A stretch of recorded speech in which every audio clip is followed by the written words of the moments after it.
a troublemaker. I've been a late night player. I've been broke as a joke. I've been a money maker. I've been a record breaker, taking credit as an educator. I've been known to spit the flows and make it shaky, shaky thing. Popping, lock, and stop and let it hang. Watch us as we drop this hip hop, it's like it stings.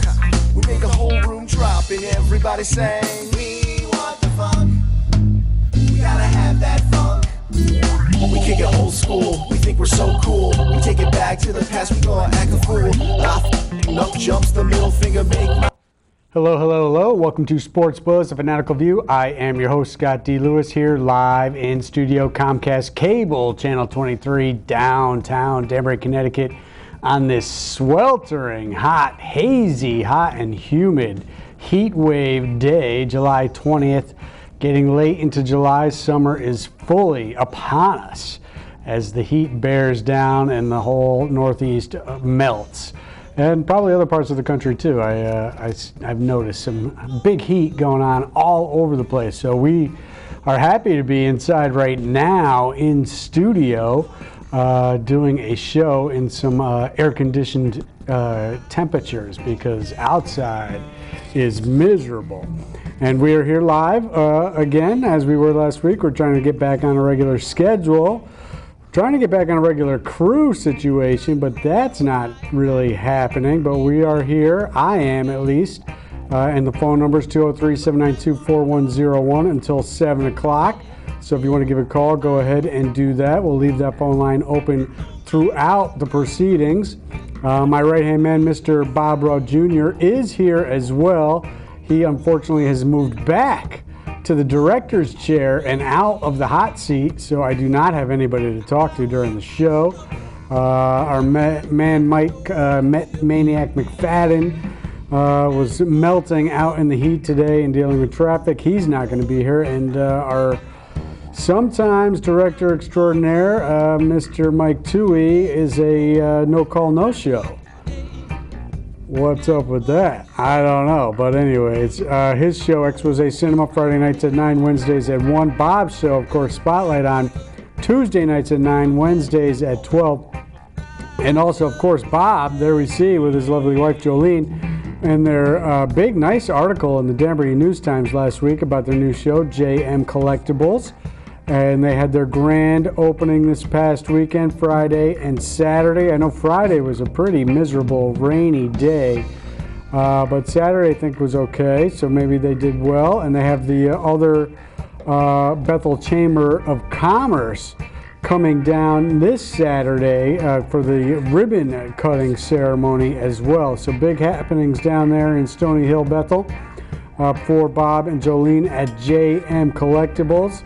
Get on down there. Any kind of collectibles that you might be interested, chances are they have them, and you can pick them up for perhaps a deal, perhaps not. I don't know. They had the 10% off, I believe it was, last weekend. They'll strike a deal with you. Maybe they look like the kind of bartering type. Maybe you can talk them down in there. Maybe not. Maybe they stick to their. I wonder if Bob was just talking about on this day in history, July 20th, 1969, the moon landing took place. I wonder if he's got any collectibles for the... What's that? Do you? He does have a lot.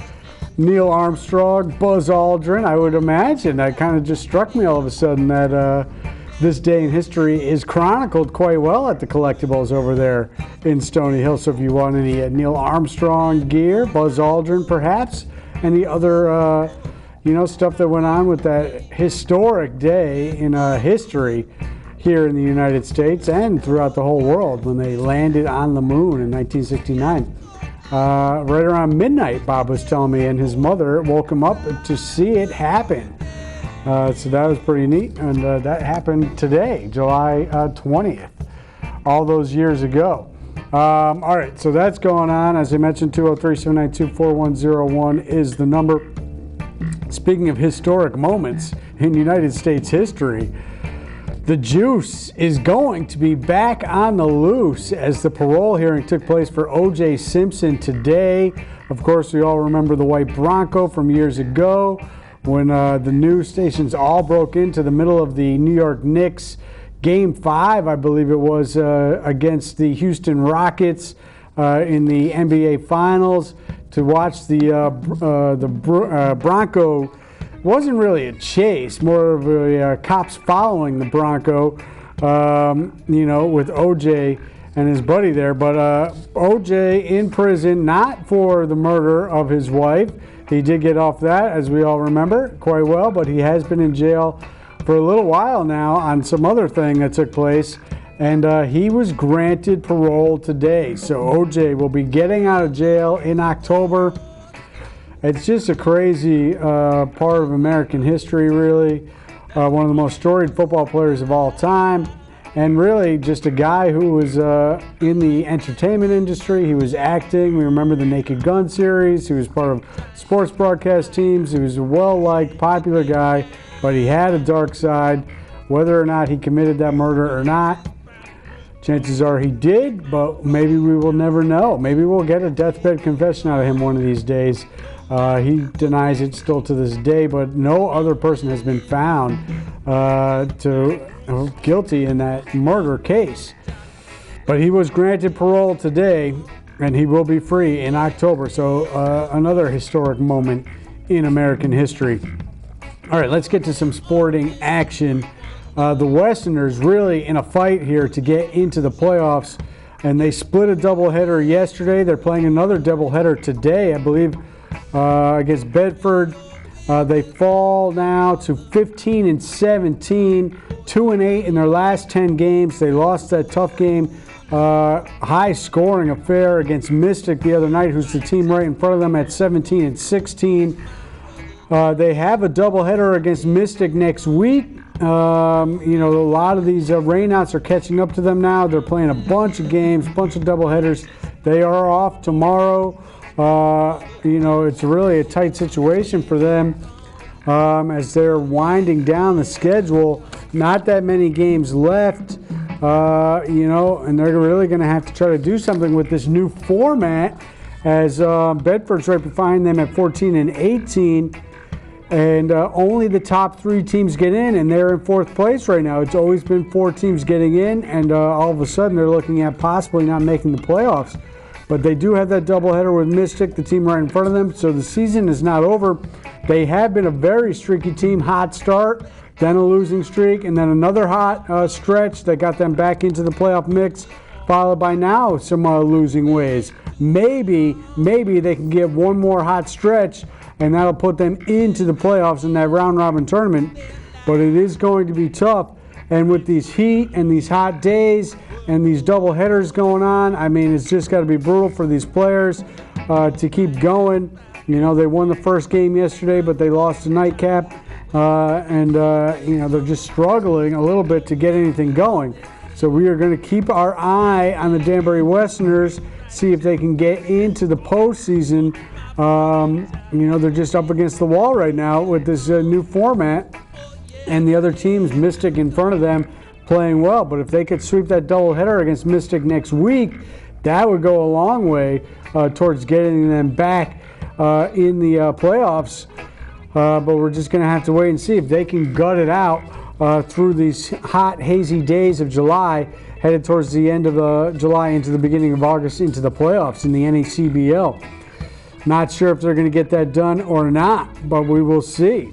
All right, we'll move on to Major League Baseball, and there was some day baseball today. Speaking of hot days and baseball, the Mets overcame the heat, got a run late, and won it against the Cardinals 3-2. I had a friend that was at the game today actually asked me if I wanted to go. I couldn't get out of work, plus I don't know if I would have really wanted to be sitting. Hey, I don't know, man. 90-plus degrees. Felt like 100 out there today. Mets, not so good at 43-50. Third place behind the Braves. 11 back behind the Nationals at 57-37. 9 back against the Rockies, who are 56-41 for the wild card. Rockies have now won 4 straight coming out of the All-Star break. 6-4. They've righted their ship. And oddly enough, Arizona is now struggling 3-7 in their last 10, 55-40. So the Mets have got to see if one of these West Coast teams, Rockies or Diamondbacks can fall apart. Because, you know, it doesn't really matter if the Mets play better. As my friend told me when I was talking to him on the phone yesterday, he still believes they're going to make the playoffs and make a second half run. I told him, I don't know, with the Arizona and the Rockies having such good records, it's not going to really matter if the Mets put together a good second half if these teams continue to play even remotely well, because they have such a big advantage right now. But we will see if they can get that done, or will the Mets be sellers? That's the thing I think these teams have to worry about, and the fans in particular have to worry about. Will they start selling off viable products because this season is lost, and not continue to think towards the future and next year? I mean, they've been a playoff team 2 years in a row, went to the World Series, so they had injuries this year. If they get healthy again, keep most of the guys there, don't have a fire sale, they could be right back in the playoff mix next year and try to gear up for a playoff run and another World Series run. So don't overreact to one bad season when you have good players on your team. But maybe that's what Met fans need to be worrying about. But they did get a win today, 3-2 over the Cardinals, and they head out they stay home versus Oakland before heading out west next week to San Diego. So Oakland's not a very good team. San Diego also not a very good team. Perhaps with San Diego, not good, 40-52. Oakland is 42-51. So maybe the Mets can, at least just for their fans' sake, play better. And also, if you start winning some games and the Rockies and the Diamondbacks, one of them has some hiccups, the pressure starts to mount as the season goes on. You put a little pressure on them, and maybe you can talk about something in September. But they just got to win baseball games right now and try to get themselves close, at least to 500, if not over 500, in the next couple of weeks, 3 weeks or so, as we get out of July and into the second week of August. And then maybe you can consider something for September and a little pressure on those other teams in front of them. Nationals don't seem to be falling behind at all. 57-37, second best record in the National League. Dodgers, of course, are the best record in all of baseball, winners of 11 straight. LA Dodgers 66-29. Unbelievable. Dodger blue. My blue heaven out there in LA. La La Land getting it done. Winners of 11 straight. Unbelievable. So the Dodgers looking very good. Another Western Conference team in the American League has the second best record in baseball, and that is the Houston Astros at 63-32, 15.5 game lead on Seattle at 48-40. Texas is below 500, Angels are below 500, and Oakland way below 500. So nobody in that division is catching Houston. Maybe Seattle can stick around for the wild card situation. We'll get into that in the American League in a second. But Houston at 63-32. I mean, between the Dodgers and the Astros, those are two extremely impressive records. Houston did suffer an injury to their top offensive player the other day, though, so we'll see if that affects them or not. But they are looking pretty good. All right, another day game that took place today, and another game that I knew somebody was at. My dad is in town, and he was up at Fenway today watching the Red Sox lose 8-6 to the Toronto Blue Jays. They were looking to take the series. Third straight 4-game series for the Red Sox. It's hard to win series when you're playing 4 games. Oftentimes you end up splitting, which is what they did against the Yankees this past weekend, which was ridiculous. And now they do it against the Blue Jays. They had taken 2 out of the first 3 of this series, but in the getaway game today, they lose 8-6. Doug Fister was on the mound. Will probably be his last start of the year. He'll move to the bullpen. A little midseason pickup they had to help them through some injuries, but they're getting their pitching rotation back in order with Eduardo Rodriguez making a start the other night, coming off the injury. So the Red Sox will go back. I mean, they basically went to a 7-man rotation for this turn through the rotation. coming out of the All-Star break when they just had 5 days off. Apparently, John Farrell felt like coming out of that situation with all those days off, he wanted to give everybody a little bit extra rest, so they went with a 7-man rotation for this one turn through the rotation. He might have had to do that because he pitched 2 of his aces on the same day in the last day of that doubleheader against the Yankees this past weekend. So the Red Sox at 54 and 43, still maintaining first place, 2.5 games over Tampa at 51 and 45. Tampa really the surprise team, in the American League, at least, if not baseball. 7 and 3 in their last 10, including taking 3 out of 4 right before the All-Star break against the Red Sox. Yankees, despite the split in Fenway, at 48 and 45, they lost that series in Minnesota.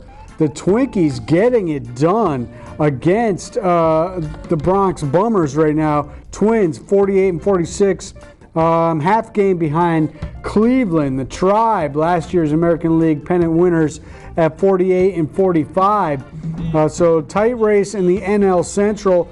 And don't sleep on the Kansas City Royals, winners of the World Series 2 years ago, because those other 2 teams not running away with things. The Royals at 46 and 47, firmly in the mix for a playoff spot if they can get hot in the second half, as they are trying to figure out what has been going wrong with them since they won that World Series.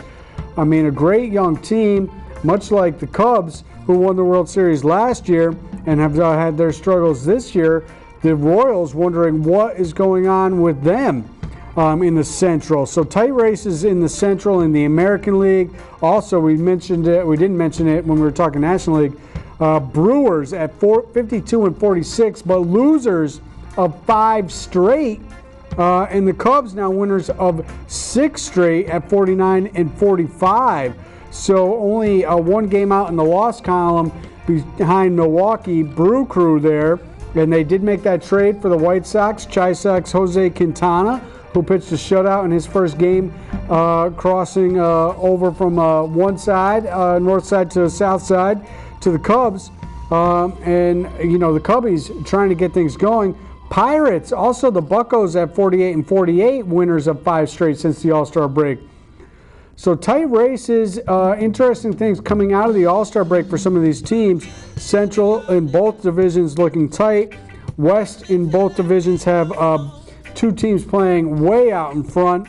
But even the Dodgers at 66 and 29, have a very big lead over those other 2 teams, Arizona and the Rockies, even though they've played so well. So the Red Sox, Farrell and this whole thing with the Yankees series, the Red Sox steal that game 1 Friday night as they walked in the winning run in walk-off fashion as the Yankees blew the save there. Yankees got them right back. However, Saturday, as they gave up the game-tying home run, as Farrell decided, Chris Sale, who pitched in the All-Star game, he decided to go ahead and slot him to Saturday's game for some reason, even though he had only 3 days rest coming out of the 2 innings he pitched in the All-Star game. He pitches a gem.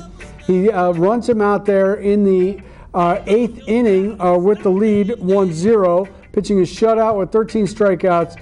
And he, at 106 pitches, he says that's okay for him to start the 8th inning, but it was not okay for him to finish it as he's dealing, striking out Sanchez, and here comes the judge. So he pulls him and goes for the 4-out save. Why do you need to go for the 4-out save? It's early July, just out of the All-Star break. There's no reason to hit any panic buttons like that. You have a strong bullpen. If you don't want Sale to get that final out, which he should have let him do, as a matter of fact, just let him finish the 8th and then go to Kimbrel in the 9th. Instead, he brings in Kimbrel. He's got a long at-bat against Judge, and then the Red Sox had a long bottom of the inning. There was reviews going on, some funny things happening, and Kimbrel had to sit for a long time. He comes out, and he gives up the home run to the first guy he faces in the top of the 9th. Next thing you know, they lose a 16-inning affair. They blow out their bullpen, and they have a doubleheader on Sunday. They get shut out by CC 3-0. In the first game, they come back and get a 3-0 shutout. David Price pitched well in the nightcap. I mean, a crazy weekend of games. All marathon activity with the doubleheader Sunday, the 16-inning game, which should have been a quick, easy affair. Sale was dealing, and the game was moving fast. Farrell blew that completely with another boneheaded coaching decision, and he set up the rotation ridiculously for that series coming out of the All-Star break. And then he backs it up by saying, well, we're going to give Sale an extra day. We're going with 7-man rotation. I mean, just completely ridiculous. Why are you pitching him on 3 days rest after the All-Star break if you're going to then need to give him extra rest and really screw up your rotation completely? Hopefully they get through this situation, get back to a 5-man rotation with Rodriguez in there. Pomerantz has been pitching well. Sale, we know, can pitch great. Price is looking sharp. Porcello, the tough luck loser, again, gets no run support whatsoever. He's had 10 outings this year where they have not scored a run for him while he was in the game. And that happened again the other night as he lost that game against CC3 Zip. But they do have good pitching. We'll see what happens with the Red Sox, but just really head-scratching deal and really wondering if they're going to make a trade. The Yankees did go out and get Todd Frazier, and they brought back David Robertson. I thought it was a little bit of an overpay. They get rid of a bunch of prospects, 4 guys. Todd Frazier has not played well this year at all, but they're looking to bolster their troops and get a little bit more bullpen help. Red Sox need a little offense, if you ask me. Maybe they'll get a little more bullpen help as well. Can always use that. But they need some offense. They parted ways with Pablo Sandoval, who was an epic failure. I don't know. Interesting things going on in baseball. We'll see what happens as we move on. All right, we're going to shift gears here, get out of that. Inside 10 minutes to go, I believe, on the show. If anybody wants to call, add anything to what I had to say, 203-792-4101. For baseball talk or anything else. You got a memory of Neil Armstrong landing on the moon, O.J. Simpson in the Bronco, whatever you want to talk about. Hey, we'll talk about whatever. Any TV shows you're watching? Game of Thrones had their season 7 debut this past weekend. Episode 7 to see, it started this past weekend. I know everybody's into Game of Thrones. We'll talk about whatever, but I am going to continue talking about sports. Wimbledon this past weekend. Venus Williams was looking to become the oldest women's champion ever, made it all the way to the final, and she loses to Garbine Muguruza 7-5, 6-0 in the final. How about this for a stat? Where's Strange Man when you need him? Serena Williams has lost 9 Grand Slam finals. 7 of those came to her sister Serena. This one came to Garbine. The last time she lost to somebody other than Serena was in the first time she made it to a final in a Grand Slam, and she lost to Martina Hingis in the late 90s. Unbelievable how far and long ago that was, and that she would have made it to all those other finals and not lost to anybody else. But Garbine Muguruza also beat Serena in the French Open final last year. So maybe we have a new up-and-coming top-flight tennis player. Looks good, played well, and came up with the goods here in the Wimbledon final. So hats off to her.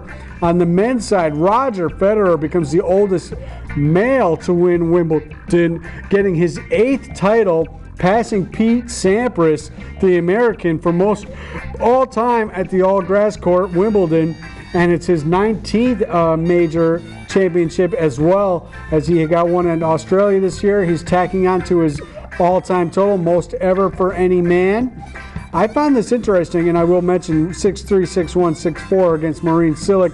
He did not drop a set at all throughout the entire fortnight there in Wimbledon. Bjorn Borg did that, was the only other guy ever to do that, not dropping a set. Nadal is second on the all-time list with 15 major titles. I couldn't believe this when I found out that Novak Djokovic is 4th all-time with 11. Shocking to me that he would be in the top 4 when you think about all the great players, Jimmy Connors, John McEnroe, Bjorn Borg, throwing guys like Boris Becker, Ivan Lendl, Mats Wilander, the greats of all time. And I think it just goes to say there was so much more depth back in the day that guys didn't rack up as many totals, perhaps. Pete Sampras is an all-timer. Andre Agassi as well. great players, and yet Djokovic has more than almost all of those guys. Crazy. Tour de France. Speaking of things that took place today, before I get to the Tour de France, which also took place today, I did want to mention British Open. We'll stay in the English part of the show. British Open got underway today. Matt Kuchar, Jordan Spieth, and Brooks Koepka, all Americans atop the leaderboard at the British Open at -5. Very interesting. Tour de France winding down. Only a few more stages to go. They were in the mountains the last 2 days, in the Alps. Actually, French Alps even touched into Italy for a part of the day today. But Christopher Froome and Team Sky are proving to be too much in what is turning out to be the closest Tour de France ever. He has a 23-second lead over a Frenchman. Last time a Frenchman won was in, I believe, 1984. Long drought for the French, and they are trying to get Romain Bardet home past Froome. But Team Sky, he has just too much help out there, as he's always got one or two riders with him, help pushing him along. And he maintains a 23-second lead. They go to time trials, which is bad news for Romain Bardet. He needed to possibly get the lead before heading to that. Also a 29-second lead over the Colombian Rigoberto Urán. My man, Fabio Aru, faded yesterday and then faded a little bit more. The Italian, who actually passed Froome briefly for 2 days and took a lead last weekend, but fell back now, minute 55 off the pace. So the Tour de France has been extremely compelling. If you're into that, I have certainly been. Also, internationally speaking, Gold Cup, USA winner last night, 2-0 against El Salvador in a game that was marred by a purple nurple. That's right. And a bite, actually 2 bites. El Salvador late in the game last night. Really disappointing. So USA will play Costa Rica, who got a win against Panama on an own goal Saturday night in the semifinal, 10 o'clock. And here we're looking at a little bit of the MLS action. Don't talk to me about the Revolution in 10th place now. Horrific performance by them. Red Bulls and NYFC are in the playoff picture. And I think that is it. We are out of here. I kind of got to everything. I'll get to more next week. We'll be back live. Maybe a full crew will be here. Thanks for tuning in. We'll see you then. Take care.